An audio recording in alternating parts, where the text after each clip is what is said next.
fans are on their feet here in this building. The Bruins have just come out of the locker room to greet one by one the members of the 1970 Boston Bruins Stanley Cup championship team.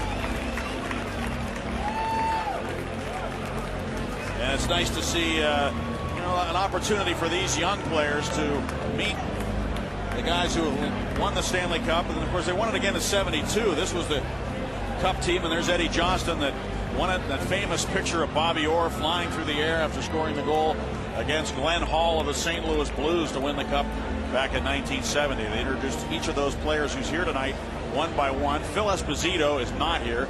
He had a prior commitment, but Bobby Orr is here, and naturally when he came onto the ice, a huge ovation here in Boston. There's Turk, Derek Sanderson. This was my team growing up, the Boston Bruins. As a youngster sitting there watching Hockey Night in Canada try to beat the Montreal Canadiens every year. It just seemed to come down to the Bruins and the Canadiens. You weren't a Leafs fan, Bob, even though you grew up in Peterborough, Ontario. You know, they stunk then and they stink now. I'm just kidding.